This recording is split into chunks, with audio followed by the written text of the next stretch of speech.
नमस्कार दोस्तों, welcome to Chandraraj production. और मैं आपका दोस्त राज आज शुरू करने जा रहे हैं फोटोशॉप ट्यूटोरियल का आज पहला क्लास। तो चलिए शुरू करते हैं।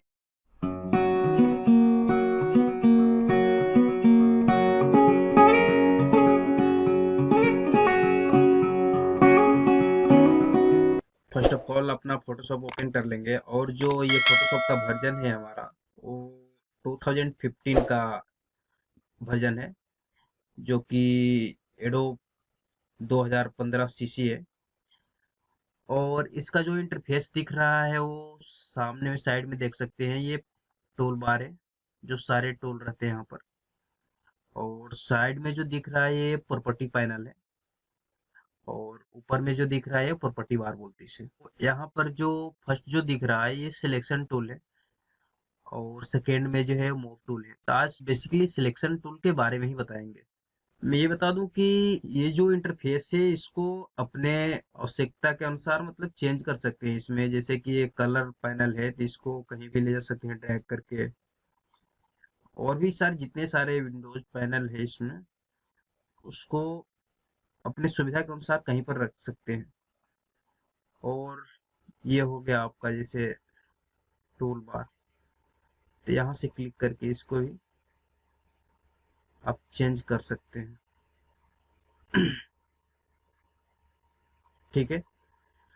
अब मान लीजिए कभी क्या होता है कि गलती से ये क्लोज हो गया है या चला गया, तो आप इसमें हैरान होने वाली कोई बात नहीं।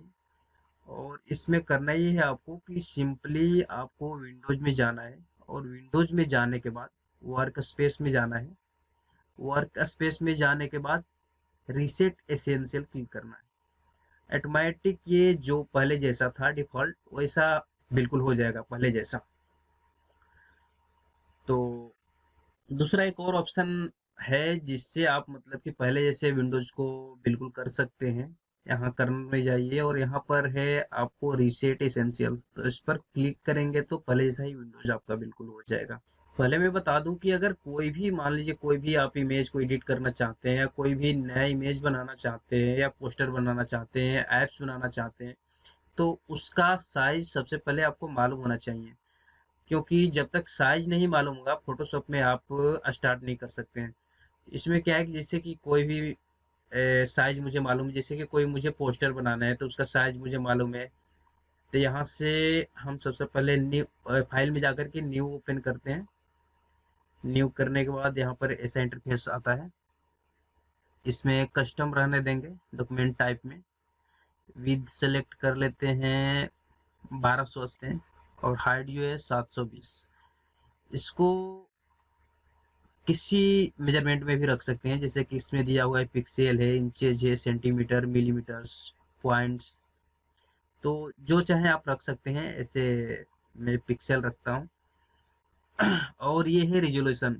तो रिजोल्यूशन वो होता है जैसे कि आपको मतलब कि जो पिक्सल होता है 1 इंच में कितना पिक्सल होगा। तो एक्चुअली हम जो यूजुअली रखते हैं ना वो 72 ही रेजोल्यूशन रखते हैं।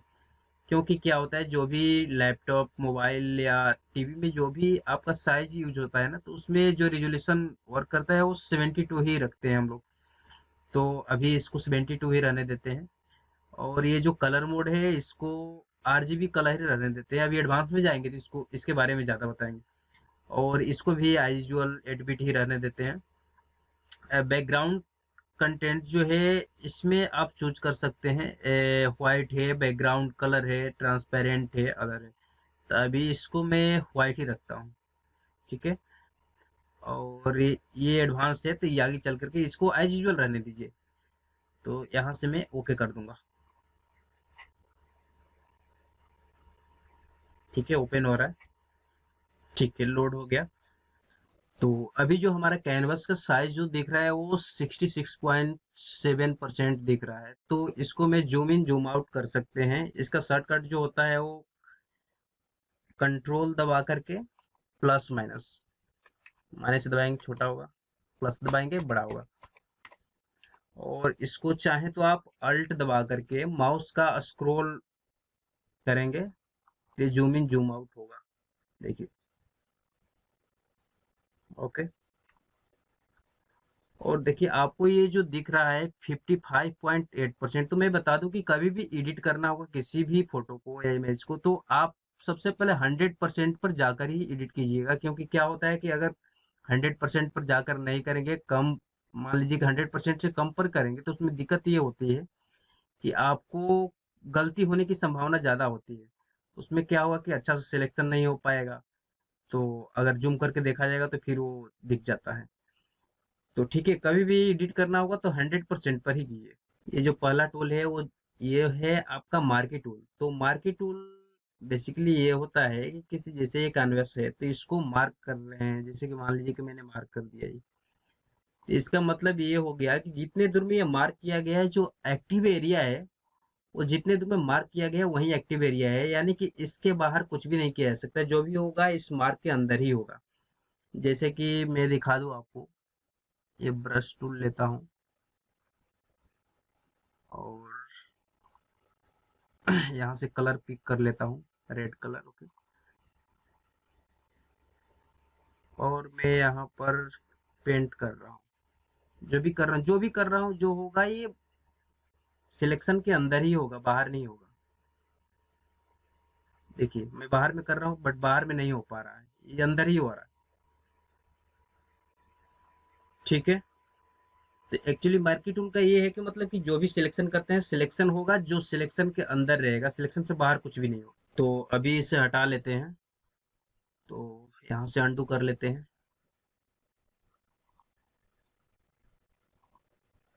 Okay, step backward. आप डायरेक्ट कंट्रोल अल्ट जेड दबाकर स्टेप बैकवर्ड कर सकते हैं। तो यहाँ पर आपको जो मार्की टूल है यहाँ पर सिलेक्ट करेंगे तो ऊपर में पट्टी बार में आपको बहुत सारे ऑप्शन दिखेंगे, जैसे कि फर्स्ट ऑप्शन जो है ये दिखा रहा है इसमें न्यू सिलेक्शन। इसका मतलब ये है कि आप कोई भी सिलेक्ट कर रहे हैं यहाँ पर, जैसे कि यहाँ पर सिलेक्ट किए और दूसरा सिलेक्ट करने चले, तो मतलब पहला वाला जो होगा ऑटोमेटिक समाप्त हो जाएगा और दूसरा एक नया सिलेक्शन बन जाएगा। जैसे यहाँ पर किए फिर दूसरा बना रहे हैं तो वो पिछला वाला गायब हो जा रहा है। और दूसरा जो ऑप्शन यहाँ पर दिख रहा है, इसमें ये ऐड टू सिलेक्शन है। मतलब कि एक जो सिलेक्शन पहले से है और दूसरा इसमें ऐड कर सकते हैं। एक सिलेक्शन बन गया, उस पर क्लिक कर दे रहे हैं, एक सिलेक्शन बन गया है, दूसरा यहाँ पर ऐड कर सकते हैं, तीसरा भी ऐड कर सकते हैं, मतलब कि आगे ऐड करते जाएंगे और भी। तीसरा जो आपका ऑप्शन दिया है ये है सबट्रैक्ट फ्रॉम सिलेक्शन। मतलब कि कोई भी सिलेक्शन पहले से बना हुआ है उसमें से आप सबट्रैक्ट कर सकते हैं, मतलब कि निकाल सकते हैं। ट्रैक्ट हो गया, यहाँ पर ये किया, सबट्रैक्ट हो गया ये। ठीक है, और ये जो चौथा ऑप्शन दिया है ये है इंटरसेक्ट विद सिलेक्शन। मतलब कि जो भी सिलेक्शन है इसमें से इंटरसेक्ट कर सकते हैं, जैसे कि इंटरसेक्ट वाला सिलेक्ट कर ली और उसमें ये सिलेक्ट कर लिया। देखिए इसका मतलब हुआ कि जो भी सिलेक्शन हुआ है उसमें जो भी कॉमन है वो बच जाएगा केवल। तो ये है इसका प्रॉपर्टी पैनल का काम। अब आइए थोड़ा सा मूव टूल के बारे में जानते हैं। इसको अनडू कर लेते हैं, डिसेलेक्ट कर लेते हैं यहाँ से। ये हो गया आपका मूव टूल। तो मूव टूल में एक्चुअली मूव टूल होता ये है कि किसी चीज को एक जगह से दूसरे जगह ले जाना होता है, मूव करना होता है, तो वहां पर मूव टूल का यूज होता है। जैसे कि मान लीजिए ये ब्रश है, ब्रश टूल लेकर के थोड़ा इसका ब्रश का साइज बढ़ा देते हैं। ओके, ये ब्रश टूल हो गया। ठीक है, यहाँ पर मान लीजिए ब्रश कर दे रहे हैं और इसको आप मूव करना चाहते हैं। ठीक है, इसको आप मूव करना चाहते हैं, ये मूव नहीं होगा, नहीं हो रहा है। could not use the move tool because the layer is locked। ये मूव इसलिए नहीं हो रहा है कि चूंकि इसका जो लेयर है वो फर्स्ट लेयर पर ही है। इसको मतलब कि मूव करने के लिए कभी भी ये दिमाग में रहना चाहिए कि कभी भी कोई भी चीज बना रहे हैं तो एक नया लेयर लेकर के बनाना होगा। तो अभी इसको हटा देते हैं, अंडू कर देते हैं, step backward. Control alt Z से भी कर सकते हैं शॉर्टकट। तो यहाँ से एक नया लेयर ले लेते हैं। अब इस पर ब्रश टूल का यूज करेंगे दोबारा से। ठीक है, अब इसको हम मूव करेंगे। अब मूव करेंगे तो देखिए आसानी से ये मूव हो जा रहा है, क्योंकि एक नया लेयर लेकर के इस पर मूव कर रहे हैं। ये आसानी से मूव कर जाएगा। तो हमेशा ये दिमाग में रखना है, कोई भी चीज बना रहे हैं तो एक नया लेयर लेना जरूरी है। क्योंकि अगर मान लीजिए नया लेयर नहीं लेकर के बना रहे हैं तो उसमें दिक्कत ये आएगा कि आपका जो ओरिजिनल इमेज होगा उसमें चेंजेस, परमानेंट चेंजेस आ जाएंगे। इसलिए कभी भी कुछ भी एडिट करें तो नया लेयर लेकर के बनाएं। तो हमारा प्रॉपर्टी बार का जो दूसरा ऑप्शन है वो है आपका फेदर। तो चलिए इसको हटा देते हैं अंडू करके।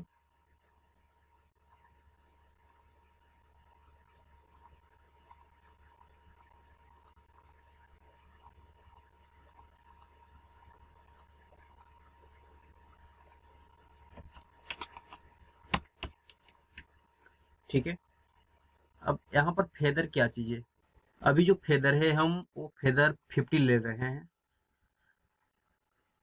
फेदर 50 लेकर के इंटर कर दिए और फिर से सिलेक्शन टूल पहले से क्लिक है और यहाँ नया सिलेक्शन लेंगे। ठीक है, देखेंगे ऑटोमेटिक इसका जो एजेस है, कर्नर जो है ये राउंड सा दिख रहा है। एक्चुअली ये राउंड नहीं है, सॉफ्ट दिख रहा है। मतलब कि ये दिखाना चाह रहे हैं कि आपका जो भी एज है वो सॉफ्ट है। इसमें दोबारा से कलर फिल करके देखते हैं। इसमें कलर फिल कर रहे हैं, देखिए आपको ऐसा कलर दिख रहा है। बिल्कुल जो एज दिख रहा है इसका सॉफ्ट एज दिख रहा है। अगर मान लीजिए कि अगर कोई दूसरा सिलेक्शन बनाना है आपको, ठीक है, तो इसको 0 कर देते हैं फेदर को। ओके, एक न्यू लेयर लेकर के इस पर एक नया सिलेक्शन बनाते हैं। ठीक है,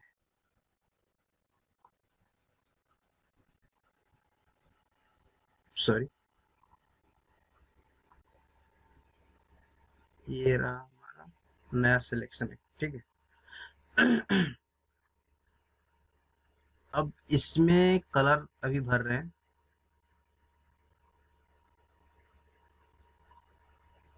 देखिए इसमें और दूसरे वाले में जिसमें फेदर डाले हैं और इसमें जिसमें फेदर 0 है, इसमें देखिए कितना डिफरेंस है। आप इसको जूम करके देख सकते हैं।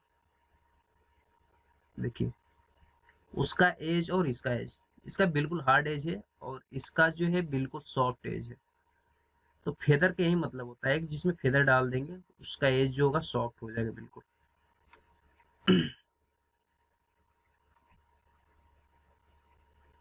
अभी इसको हटाते हैं।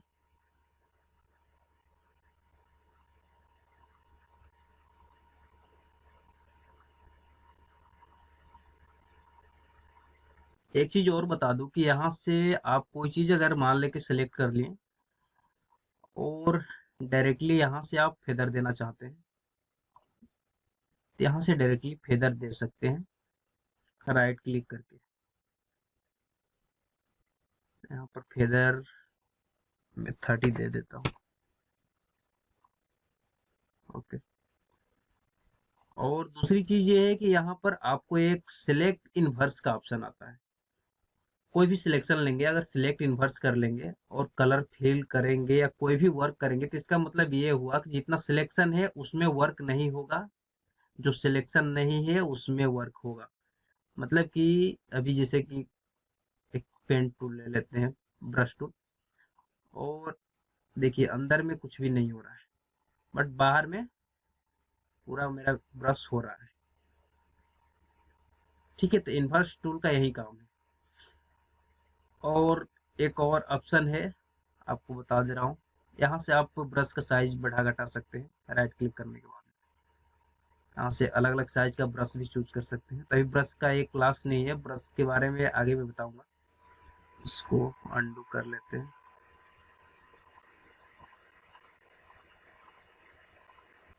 ओके, जैसे यहाँ से एक नया सिलेक्शन लेते हैं। ठीक है, और हम यहाँ पर राइट क्लिक करते हैं, तो राइट क्लिक करने के बाद में एक और ऑप्शन आता है डी सिलेक्ट का। जैसे कोई भी चीज़ सिलेक्ट कर ली है, अब यहाँ वहाँ क्लिक करते हैं तो फिर हमें दिक्कत होता है कि मतलब कैसे इसको डी सिलेक्ट करें। तो डी सिलेक्ट करने के लिए या तो यहाँ से डी सिलेक्ट पर जा सकते हैं, या दूसरा जो ऑप्शन होता है वो कंट्रोल प्लस डी दबा सकते हैं। तो आइए इन सारी चीज़ों को मिला करके, जितना अभी जाने हैं उस सारी चीज़ों को मिला करके एक नया चीज़ बनाते हैं, देखते हैं क्या बनता है। ओके, फॉर एग्जांपल एक पहले से मैंने फोटो डाउनलोड कर रखा है, तो मैं एक चीज़ बता दूं कि एक वेबसाइट है unsplash.com, तो उस पर बहुत सारे फोटो आपको इमेजेस मिल जाएंगे जो कि बिल्कुल फ्री है, और बहुत हाई रेजोल्यूशन के इमेजेस होते हैं उस पर, तो आप वहां से डाउनलोड कर सकते हैं। ठीक है, तो मैं अभी एक इमेज डाउनलोड किया हूँ, तो उसको ओपन करके उस पर कुछ करके दिखाता हूँ। ओपन हो गया, डेस्कटॉप पर मैं इमेज को रखा हूँ। ये रहा इमेज, इसको ओपन कर लिया। ओके, ये मेरा इमेज है। तो एक्चुअली जो ये इमेज दिख रहा है ये 12.5% ही अभी दिख रहा है। इसको 100% करेंगे तो बहुत बड़ा इमेज है, ये बहुत हाई रेजोल्यूशन का इमेज है। देखिए अभी कंट्रोल+1 में दबाता हूँ तो 100% पर ये इमेज दिख जाएगा। देखिए इमेज कितना बड़ा है, देखिए अपने 100% पर ही।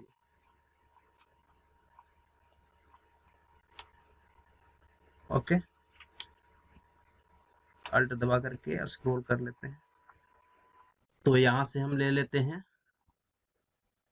मार्केट टूल से इलिप्टिकल मार्केट टूल सेलेक्ट कर लेते हैं। ओके, और यहाँ सिलेक्शन कर लेते हैं।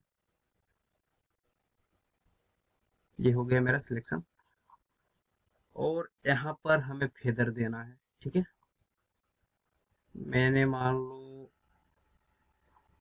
फेदर दे, चूंकि मैं बता दूं कि ये जो हाई रेजोल्यूशन का इमेज है, इसीलिए यहाँ पर जो फेदर देंगे हम 50 या 10 फेदर देंगे तो इस पर पता नहीं चलेगा, इसलिए हम कम से कम इस पर 200 का फेदर दे रहे हैं। सॉरी,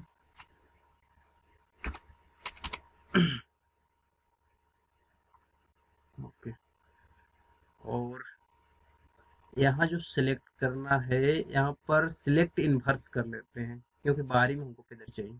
कलर जो भी फिल करना है मुझे बाहर में ही करना है, इसीलिए मैंने सिलेक्ट इन्वर्स कर लिया। यहाँ पर मैं एक शॉर्टकट बता दूं कि अगर कलर को फिल करना है तो इसका शॉर्टकट है कंट्रोल प्लस बैक स्पेस। बैक्स में जो फोरग्राउंड में जो कलर होगा, जैसे कि ब्लैक कलर फोरग्राउंड में है तो वही कलर फिल हो जाएगा। तो कंट्रोल प्लस बैक स्पेस मैंने दबा दिया, यहाँ पर देखिए कलर फिल हो गया, और यहाँ पर देख रहे हैं एक अजीब अलग सा ही इमेज यहाँ पर बन गया। यहाँ से डिसलेक्ट कर सकते हैं। ओके,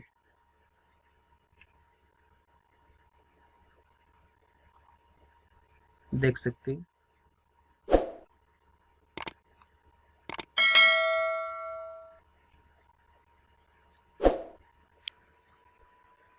तो दोस्तों आज की क्लास के लिए इतना ही काफ़ी है, और मिलते हैं अगले वीडियो में। तब तक के लिए धन्यवाद।